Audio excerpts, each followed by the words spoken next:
Shohei Ohtani and Aaron Judge are making history, reaching historic heights that we have not even seen from these two superstars. And in the NFL, Cee Dee Lamb signing a huge contract extension with the Cowboys. We also talked about the Kansas City Royals, who are now within a single game of the AL Central title. All of that and more. Plus, we continue our NFL predictions week with my Defensive Player of the Year top 6 predictions. This is Coast to Coast Sports. Welcome back to the show. All right, we start with Shohei Ohtani and Aaron Judge, the two superstars of baseball. Shohei Ohtani, the fastest player ever to reach a 40-40 season. He joins a very exclusive club, a club that now we've seen players back-to-back years joining the 40-40 club. So he is the 6th member of said club. Shohei Ohtani doing it in 126 games. He's the only player to join the 40-40 club in the month of August. And now he will be chasing down 50-50.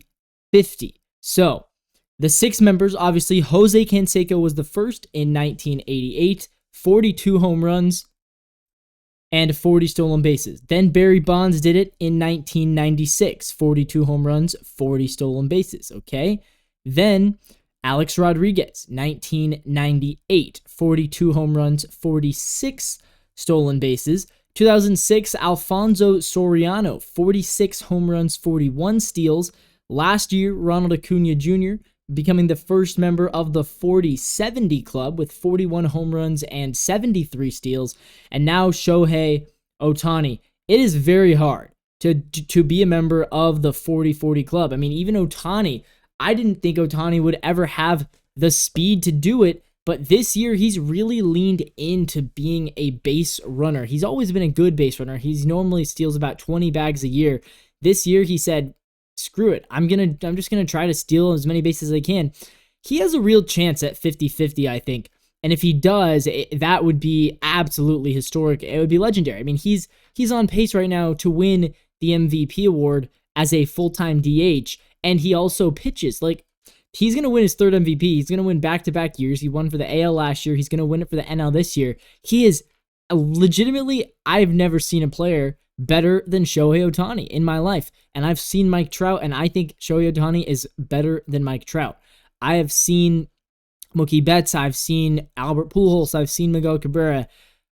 I've seen a lot of good players. I think Shohei Ohtani is the best. I think he is a more talented player than Mike Trout. And I think he proved that when he was a member of the Angels. I really do. Yeah, I mean, it's crazy what he's done this year. Mike Trout has never been a 40-40 member. I mean, come on. Barry Bonds, Jose Canseco, obviously they were juicing. So if you want to, and so is A-Rod. So really, if you're going on clean members, he's the 3rd non-steroid 40-40 player. I guess, although, to be fair, I don't think Barry was juicing at the time that he won his award.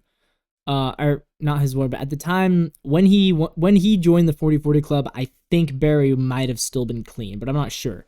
But yeah, I mean, it's incredible. Maybe, I mean, I hate to speculate. Is Shohei juicing? No. I mean, and they would catch him. I think. But he's just so good. He's so good. We're watching these home runs right now. I mean, literally historic. And you look at the numbers, and of course he is. I mean, it's Ohtani. Now, can he steal 10 more bases this year? I don't know. That's going to be difficult. He hasn't stolen 10 bases in any month this season, so to ask him to steal 10 bases in the month of September, that's probably a tall order, but I wouldn't put it past him. His previous career high in steals was 26. Right now, with a 994 OPS, 175 OPS plus, and a 6.6 WAR despite being in DH. I think he's gonna win the MVP. It could come down to him and Ozuna, but Ozuna's also a DH. As far as position players go, maybe Francisco Lindor, but Lindor is not nearly at the level offensively that Ohtani's at. Speaking of historic, Aaron Judge has been even better. I mean, Aaron Judge, what he has done this year has been way more impressive than Ohtani, and that's saying something because Ohtani's been impressive. Aaron Judge has a 9.4 WAR. He's going to surpass that and be in the double digits by the end of the year. 333 batting average. I mean, he might win the batting title. Where is he as far as Triple Crown watch? I wonder. As far as Triple Crown watch goes, because he's up to 333. He's up to 52 home runs. No, 51, excuse me. 51 home runs. I mean, he leads Ohtani by 10. 10. He leads Ohtani by 10 home runs. In batting average, he is 12 points behind Bobby Witt Jr. Bobby Witt's at 345, Judge at 333. And in runs batted in, he leads it at 122. So Judge needs to catch Bobby Witt Jr. by 12 points to win a Triple Crown. I think it is absolutely doable. Also, by the way, in the National League, Marcell Ozuna, he leads the National League in batting average. He also, I believe, does he lead the league? Yeah, he leads the NL in RBI as well. He needs 4 more home runs, though, to surpass Ohtani. So probably not going to happen for Ozuna. Could happen for Judge. But Aaron Judge, he's going to win MVP as well. 51 home runs. He's now on pace for 60 home runs. If he does 60 home runs again in 2024, that would blow, I think, a lot of people's brains. Obviously, he hit 62 back in 2022. He's hit 50. Now, this is his third time over 50. Also, his third time over 40. Last year, 37 home runs, but in only 106 games. Now, literally, he is on pace for 60 again. If he does 60 again, I believe he becomes the third person ever to hit 60 multiple times. Don't quote me on that, but as far as I'm aware, Maguire has done it multiple times. Sammy Sosa's done it multiple times. Barry Bonds only did it once. He had that crazy year. He had 73 home runs, I believe. 73 was his number, but he only hit more than 60 that one time in 2001. So Judge would become the third player ever to do it twice. Maris and Bonds obviously both did it once as well, but they did not do it multiple times. And he would be the first ever non-juicer. Assuming he's not juicing, which I have to respect it. The bro is he is a beast. But I believe the MLB would have caught him, so he would be the first non-juicer to hit that 60 mark twice in his career. Crazy that they're all Yankees, but I mean, I will say the short porch definitely helps him, but at the same time, it's not just because of the short porch that he is as good as he is. The short porch helps him with the home run numbers. The short porch is not the reason why his OPS plus is 229. His OPS is 1.197. He might go with an OPS of over 1.2. That is insane. That is literally insane. It is also insane when you consider he was not good in April. Remember, we talked about this way back in April. He was struggling early in the season. Now he's a shoo-in. A shoo-in to be the next MVP of the American League. You got to feel a little bit for Juan Soto. I mean, he comes to the AL after losing in the NL to a lot of players. I mean, he lost to Acuna. He lost to Mookie Betts one year, I believe. Who else did he even lose to?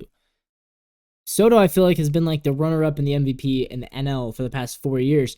Comes to the AL, and of course, this year, Soto probably would win the MVP over Ohtani in the NL. But in the AL, he is not going to win that award because it is his teammate, Aaron Judge. History being made. Can Judge go for 60 home runs again? Can Ohtani make it to 50-50? We are on 50-50 watch. We are on 60 home run watch officially, guys. This is happening. This is happening. This is who they are. Judge and Ohtani. They are the faces of the game. They are. I mean, and they were the faces of the game. They have been the faces of the game. This is not new for them. This is not a new spotlight for them. But they're just cementing themselves even more as the greats of this at least this half decade. So good, so much talent. All right, well, you knew we were going to talk about it. Royals, Guardians. The Royals are now just a game back of the AL Central. It's the closest division in all of baseball. The Guardians have been on top since May, and I thought for a while that their lead was insurmountable. Kansas City almost looked like they were fading. You know, in June, there was a point where Kansas City had lost a wild card. They'd been surpassed by Boston. They'd been surpassed by my Mariners. They were kind of struggling, and we were thinking maybe the Royals were a first half wonder. No, the Royals are here to stay. They are here to stay, and they just took 2 games in a row in a doubleheader against Cleveland. Game 1, they win 4-3. Bobby Witt Jr. going 1 for 3 with a home run. Salvador Perez going 3 for 3 with a walk and a run scored. A pair of doubles for him. Meanwhile, the Guardians not really scoring a whole lot. Jose Ramirez hit a double in that first game. The Royals really pegged. It was kind of a bullpen day. Nick Sandlin started off. Eli Morgan, the Royals tagged him for 3 runs, and then the winning run coming off of newly acquired Hunter Gaddis. That cannot feel good for him.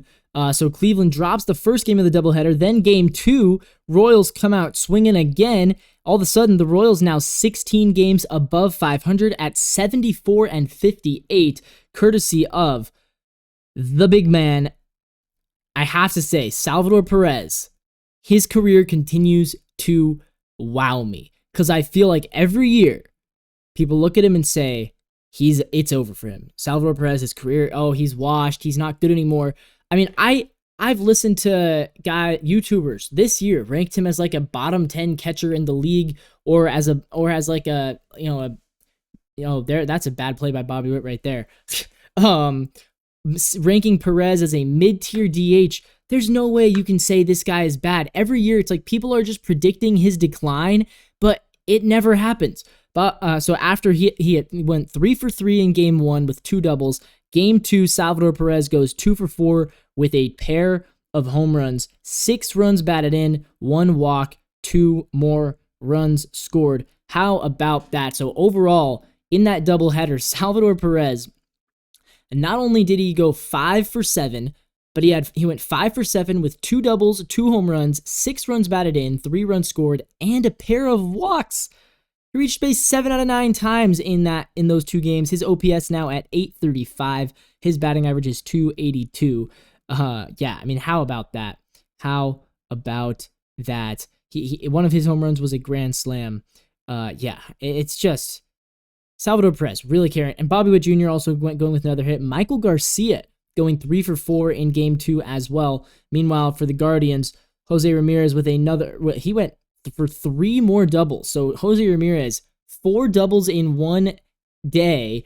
He ends up collecting 4 base hits. He went 4 for 8 in the doubleheader with 4 doubles, but it is not enough for the Guardians. So now the Guardians are playing the Royals tonight. They play again tonight, and I believe they play again on Wednesday. Yeah, it's a 4-game series, I'm pretty sure. This could be huge for the division, because obviously it's really, really tight, and the Twins are still in it as well. The Twins are a game and a half back, I believe. No, they're 2.5. Twins are 2.5 back. But if the Royals can surpass the Guardians, I still think that they are potentially vulnerable, because I don't know about that youth. I love the Royals team. I love Bobby Witt Jr. I love that team. I actually think the Guardians are still more talented right now. However, I'll say this. I picked the Royals to win the Central in the preseason. Everybody said, I'm out of my mind. And I feel pretty good about that. I mean, the Tigers were the trendy pick. Remember, Tigers were the trendy pick by most people to win the Central. I went against the wisdom, and I said, I think it's going to be the Royals. Right now, they're a game back. So I am rooting for Kansas City. It's in my interests that Kansas City. I also have some friends that are Guardians fans that I like to make fun of. So that is my take on that one. So yeah, they play again tonight. They play again tomorrow. Hopefully, we'll provide some more good games tonight. The matchup of starters, It's going to be Gavin Williams on the mound for the Guardians, taking on Michael Lorenzen for the Royals. So it should be a good game once again. All right, let's talk some Mariners. Scott Servais, longtime manager of the M's, been around since 2016. He got fired over the weekend. Dan Wilson, Mariners legend, member of that 95 Mariners comeback team, the refuse to lose team. He is now the new head coach, the new manager of the Mariners. Worked out for them so far. They've won 3 of 4 since they brought in Dan Wilson. And I have to say, as a Mariners fan, and if you know me, I'm a huge Mariners fan, I thought it was time for Scott Servais to go. I did. I thought that he was just, it didn't feel like the players were motivated. It didn't feel like they had that energy, and it didn't feel like they really wanted to play for him. It felt like an uninspired baseball team. And so, yeah, I thought getting rid of Servais was the right move.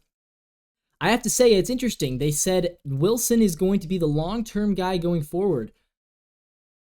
That means one of 2 things, really one of 3 things. Either A, they've been planning to get rid of Servais for a while, and they already had identified Wilson as the replacement. B, it's just, it doesn't actually mean anything because it's just Dipoto trying to save his job. Because I think Dipoto can say whatever the hell he wants about, Wilson's the guy, and I believe in Dan Wilson. But if Jerry Dipoto is truly on the hot seat, which I think he is, then it could just be meaningless to say he's full-time. And he and Dipoto could both be gone after the season. Or C, it just means that the team has no idea what they're doing, which is also possible. Based off of reports that you hear from inside the clubhouse, I don't know if the Mariners entirely know what they're doing in this situation. But what I do know is that so far it's worked out. And the Mariners are they're still 3.5 games back of Houston. They play Houston in a couple weeks. They basically have to win that series and gain a couple more games on Houston. They're not going to make the wild card. That's pretty much out of the question. Their only real chances to catch Houston and win the West. And it is still possible. I don't know how likely it is. As a Mariners fan, I don't really honestly think it's that likely. Watching this team, they were just so streaky. It's a very streaky team, but they have a relatively easy schedule. They do. They play the Angels again. They play the A's a couple times. They play Texas a couple times, and they get Houston, who they need to gain some ground on. So there are opportunities to pick up wins. There are. It just depends on can they. I mean, there's 30 games left in the season.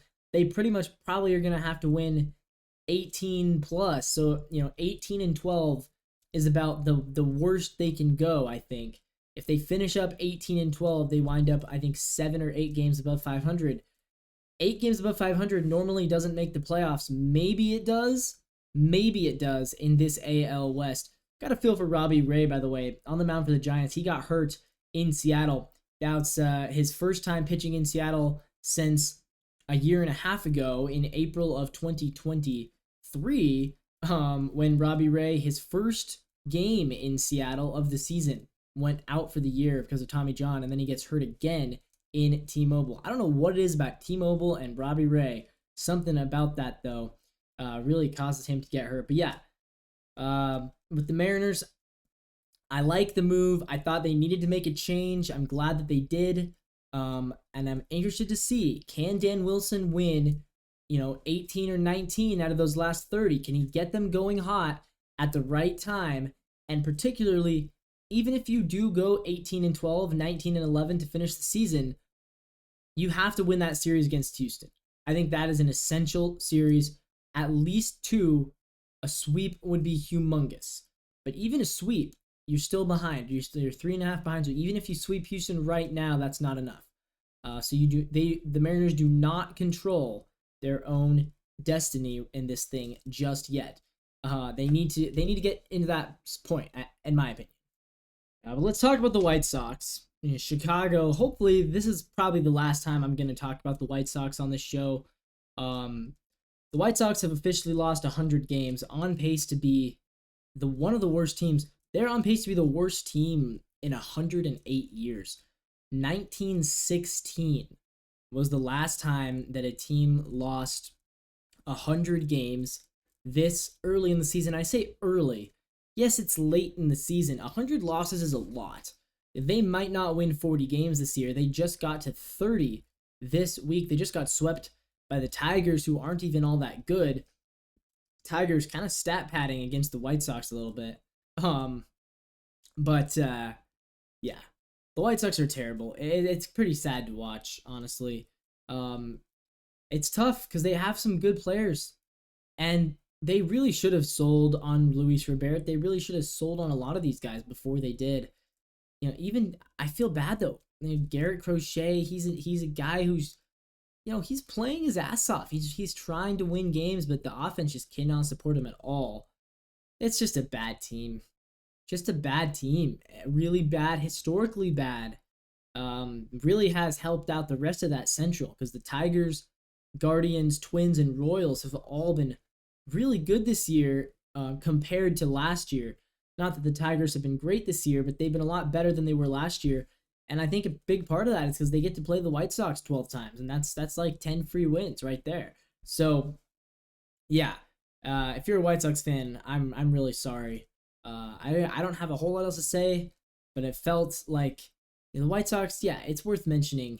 Anytime a team is this bad, it is so painful. I would hate being a White Sox. I mean, I've been a Mariners fan. I know what pain feels like. And yeah, it's true. The White Sox have won a World Series more recently than the Mariners have won the AL West. That is true. But this year in particular, the struggle's real for Chicago. Like, the struggle, absolutely, it is real. All right, here's the fun story. Danny Jansen, if you've heard of him, backup catcher for the Toronto Blue Jays, was traded to the Red Sox mid-season at the deadline. Actually having a good season, by the way. Danny Jansen, for what it's worth, he's kind of had an up-and-down career with Toronto. He's having a good season, so kudos to him. But he gets traded to the Red Sox. Red Sox needed a catcher. Blue Jays didn't need him. They were kind of selling at the deadline a little bit, kind of half selling. Actually, the Blue Jays have been hot lately, and they won both games today against Boston. But Danny Jansen made history for a really cool reason. First player ever to play for both teams in the same game. How about that? It's a weird-looking box score. I'll tell you what. It is a weird-looking box score. The Blue Jays, by the way, they are now almost back to 500. Almost. They are now up to 65 and 68. They play today against Boston. Have they already played? They are currently playing. So they're almost back to 500, though. They've won, I think, 6 in a row, something like that. Too little, too late, but it's kind of cool. But this game in particular for Toronto. So it was postponed, rain delay, halfway through the game. Danny Jansen was the starting catcher in this game. He was the starting catcher. And he didn't even have a plate appearance by the time the game had been suspended, but he did start in the field. And then he was traded to Boston. They hadn't finished the game yet. They hadn't resumed the game yet. So now they resume the game.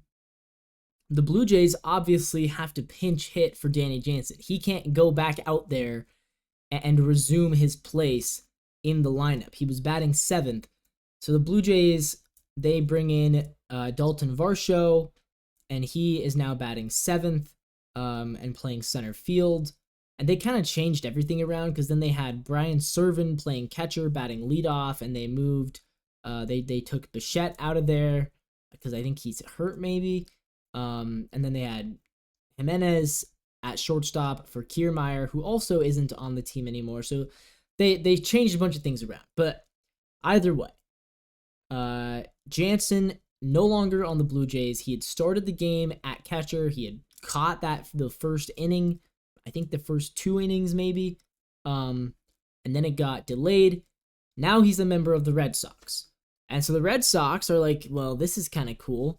They pinch hit Danny Jansen, and he ends up getting 4 at-bats for the Red Sox in a game that he started as the catcher for the Blue Jays. How funny is that? He went 1 for 4 with a strikeout, and he caught the rest of the game for Boston, and he made history.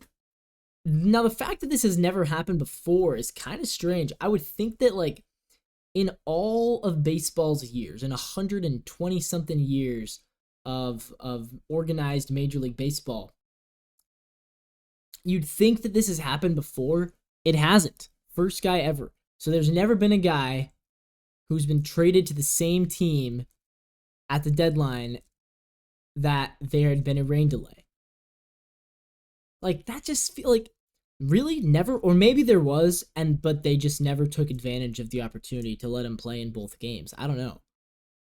That just blows my mind. Like, there's never been before a guy who got traded to the team that his team had been in a rain delay with, and they're like, yeah, let's do this. Let's let him play. I don't know. That's crazy. But it is cool that Danny Jansen did it, and it is pretty cool that he's the first guy ever to do it. But what a weird box score that's going to be, because he's literally in the box score for both teams. All right, move to the NFL. Cee Dee Lamb with his new contract, 4 years, $136 million. Wow, what a contract this was.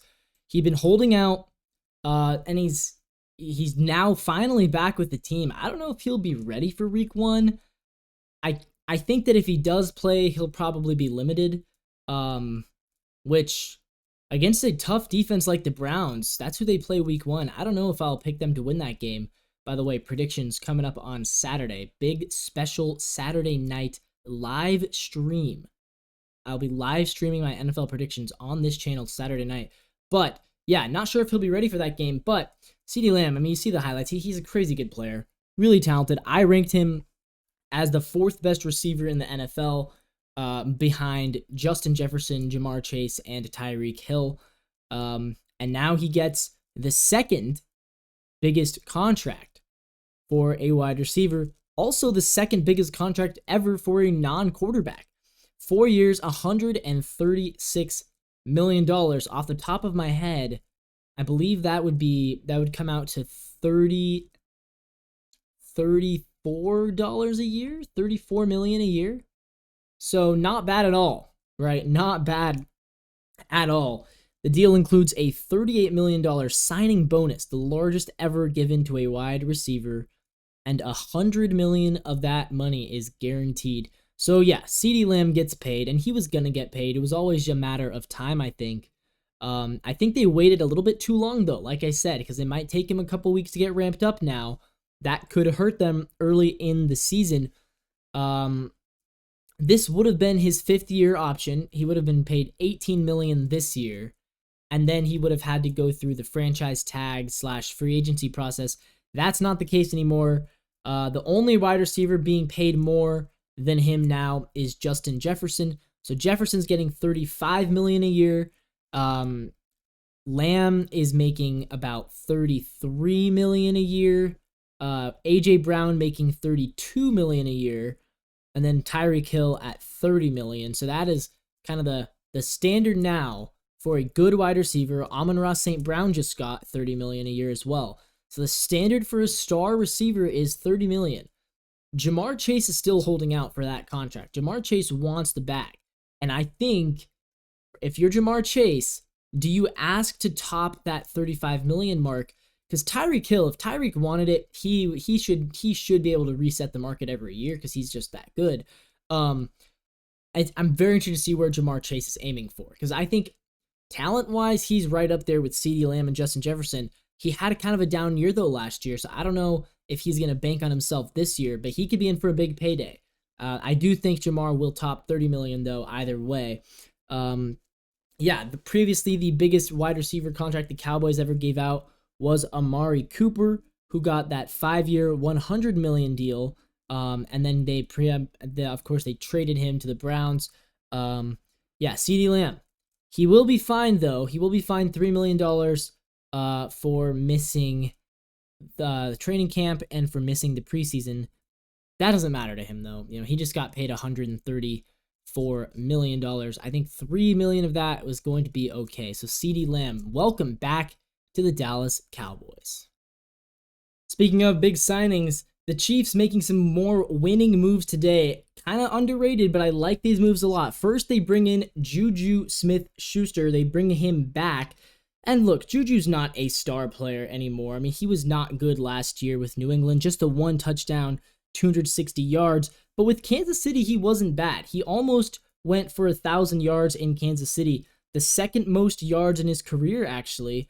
933. As well as the third most receptions of his career at 78.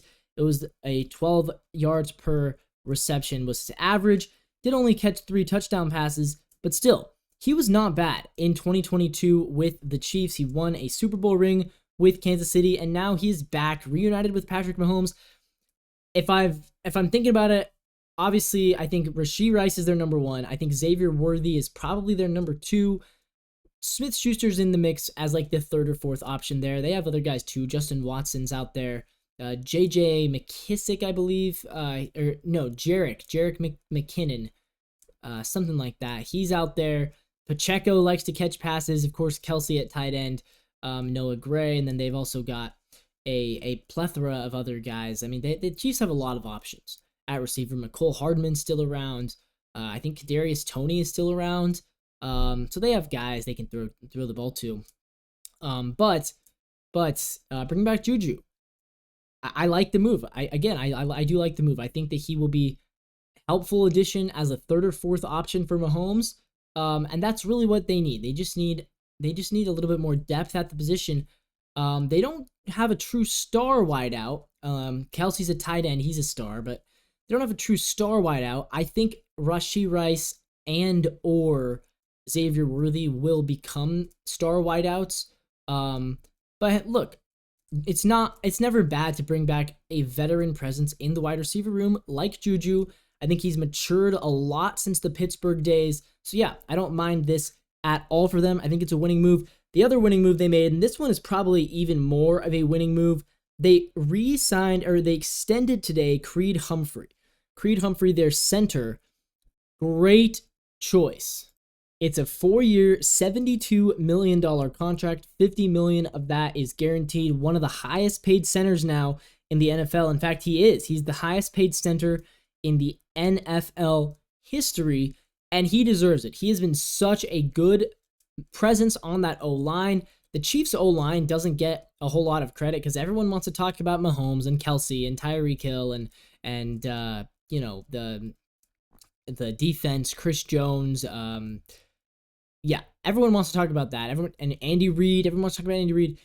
The Chiefs' offensive line has been a huge reason that they've been able to win so many games in the past 5, 6, 7, 8 years. I mean, they built that O-line before Mahomes even got there. But Creed Humphrey, yeah, he deserves it all. He's been to multiple Pro Bowls. Of course, 3-time Super Bowl champion. He's got the rings, and now he's got the money to back it up. And yeah, sometimes you have to pay your O-linemen big money to keep them together. You got to keep Mahomes healthy. You got to keep him protected. They know that. They're bringing back Creed Humphrey for the next 4 years. They're rewarding him. And again, that's what you do. That's what good teams do. You make winning moves. You have to focus on the O-line. It's easy to say, let's just throw a bunch of money at quarterback and wide receiver and let them play.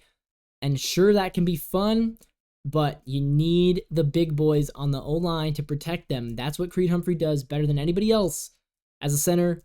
Clearly, Mahomes loves him. They love working with him, and now they bring him back. He is there to stay. Well-earned money for Creed Humphrey. So we go to the AFC West. I want to talk about a couple of new quarterbacks out west. First off, Bo Nix being named the starter. And look, I'll give Sean Payton this. I respect that he made him work for it, but come on, it was never going to be, Jarrett Stidham, and it was never going to be Zach Wilson. We all knew that this was Bo Nix's job, but he does earn it. He did earn the job, and now it is his job. And I'll give him this: Bo Nix is polished, and he looks poised. He looks NFL ready out there. He does, and starting 5 years in an NCAA level will do that for you. Played at Auburn, played at Oregon at a very high level. I worry about the guys he has surrounding him. I mean, that skill group is weak. It is weak. And Jerry Jeudy, for what it's worth, not that good last year, but losing him is going to hurt. because their receiving core right now, Cortland Sutton, who's always hurt and, hasn't really been good in a couple years. Tim Patrick always seems like he's overhyped. Marvin Mims Jr. looked nice. He had some moments last year. I don't know if Marvin Mims Jr. is going to really grow from that, though.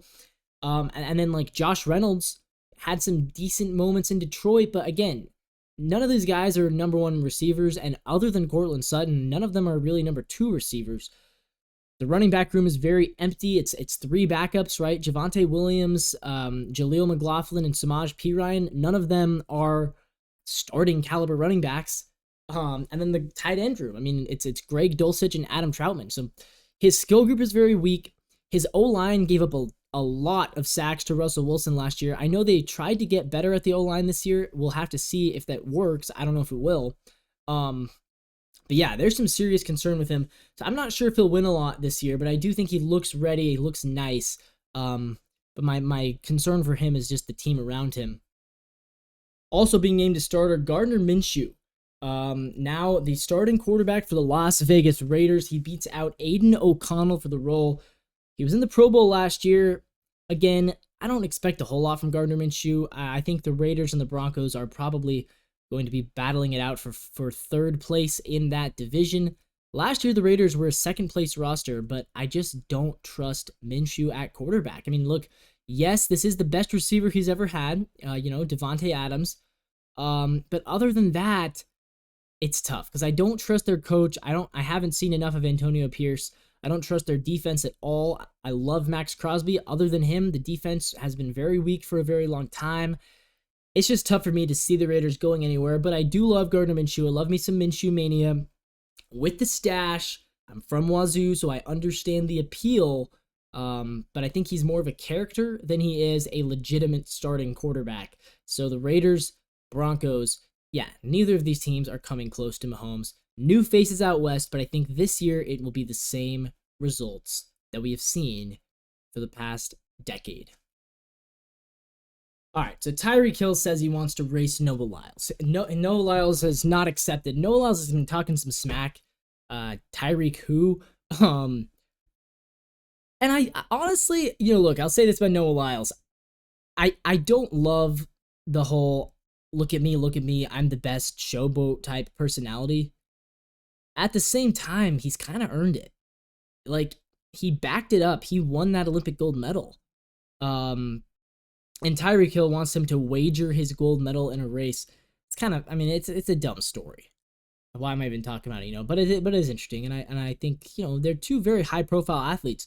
Noah Lyles, before the Olympics, nobody really knew about him. He's a high profile athlete. People are hearing about this guy. He's all over the news.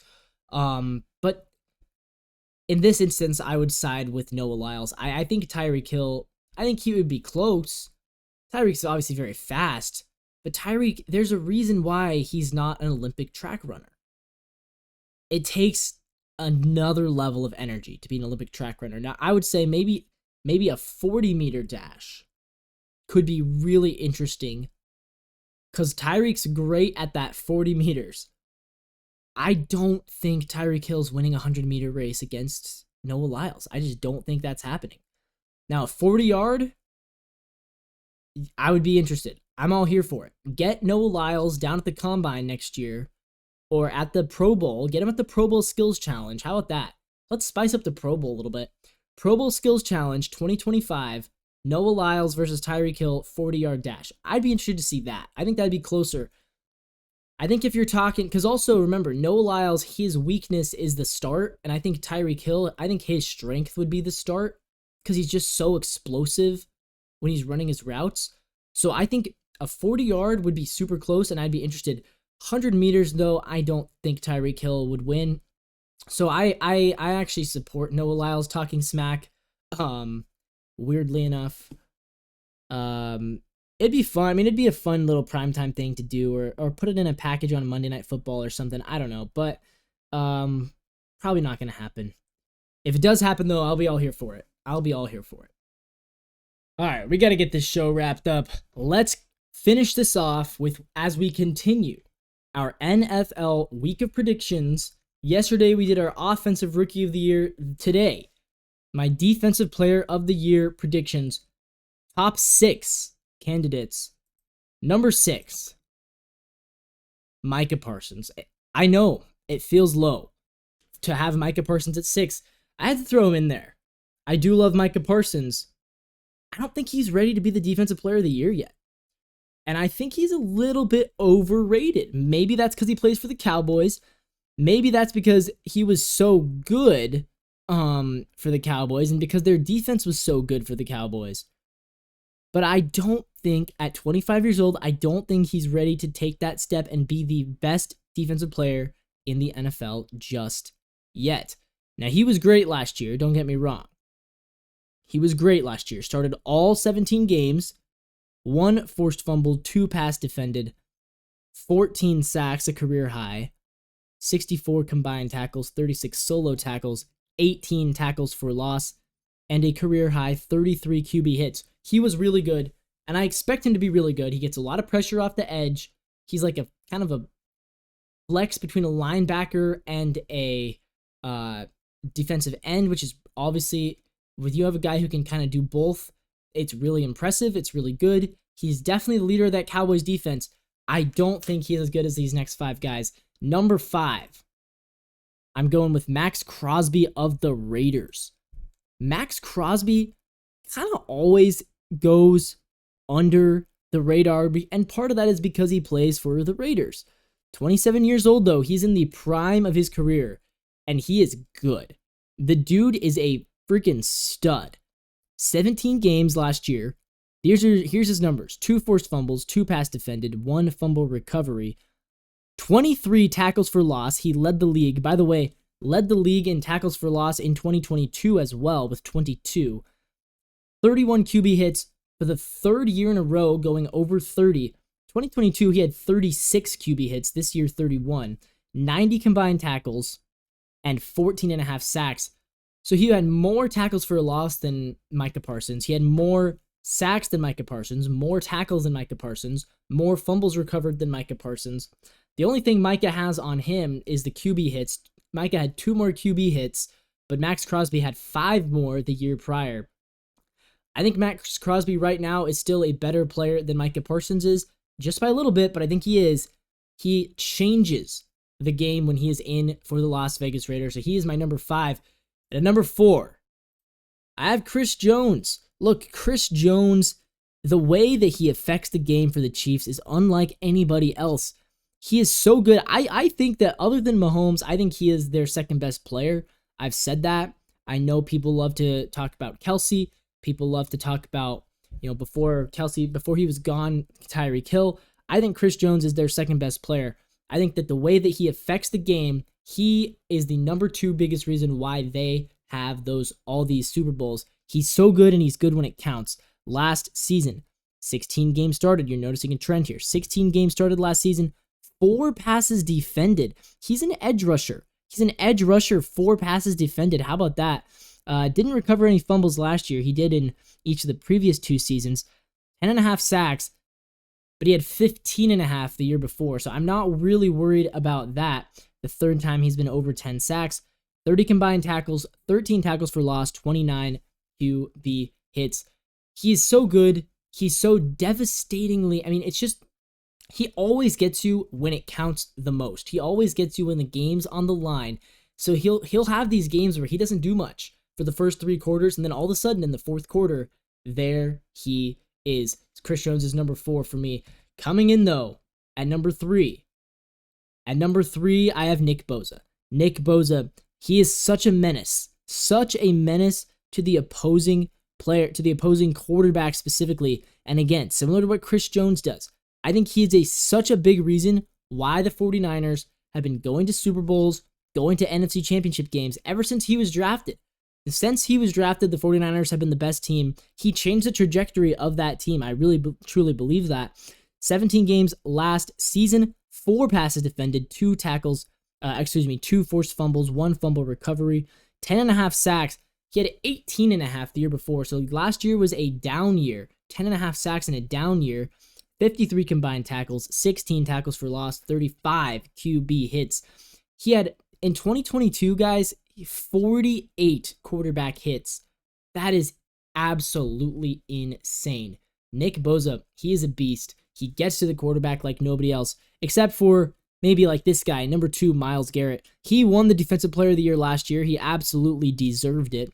Myles Garrett, though, and I think if you know, you'll know who I have at number 1. But Myles Garrett, when he's healthy, he's so good. So good, so talented.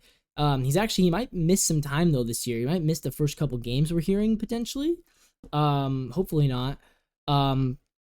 16 games started last year, so he only missed the 1 game. 3 passes defended, 4 forced fumbles, 1 fumble recovery, 14 sacks, 42 combined tackles, 17 tackles for loss, 30 QB hits, which is funny because none of those did he lead the league in, but he was so consistent at everything else. That he was able to still win Defensive Player of the Year. So he was very consistently about the 2nd or 3rd best in every category. I think he had a ton of pressures. They don't show pressures on NFL Pro Football Reference. I wish they did. But yeah, I mean, he's so good. He's so good. Myles Garrett, Superman, his nickname. But at number 1, the guy I think is the number 1 contender this year for Defensive Player of the Year, I have TJ Watt on the Steelers. I think when he's healthy, he's the best defensive player in the game. And I all respect to Myles Garrett. I love me some Myles Garrett. I think TJ Watt, when healthy, is better. Now, TJ Watt, that is the struggle for him, is staying on the field because he misses a lot of time. Last year he started all 17 games. Before that, 10, 15, 15. So he does miss time. I guess not as much as I thought. I was under the impression that he misses more time than he does. But TJ Watt last year, 8 passes defended, 4 forced fumbles, 3 fumbles recovered, and a touchdown. He led the league with 19 sacks, 19 tackles for loss, 36 QB hits. Honestly, just looking at those stats, I think I would have voted for him last year. Over Myles Garrett. Because he led the league in sacks. He had more QB hits, less tackles for loss, but more passes defended. I don't know. It's very close. I think TJ Watt is the better player, though. You look at 2022. In 2022, just 5.5 sacks in those 10 games started. But in 2021, 15 games started, 22.5 sacks, and he won Defensive Player of the Year back in 2021. I think he will win Defensive Player of the Year again this year. He is my pick. He is 30 years old. I think this will be his 2nd and last time he wins the award. But TJ Watt, yeah, he's a real game changer. He affects the game like nobody else. When he is on, the Steelers win. And when he is off, the Steelers don't win. He changes the trajectory of his team like no other defensive player does. That is TJ Watt. And that is my top 6. So to recap, TJ Watt at number 1, Garrett at number 2, number 3 is where I had Nick Bosa. 4th was Chris Jones, 5th Max Crosby, and 6th Micah Parsons. With that, I'm going to wrap up this show. Thank you so much for watching or listening. If you're listening, this is Coast to Coast Sports. My name is Levi. We'll see you guys in the next one tomorrow.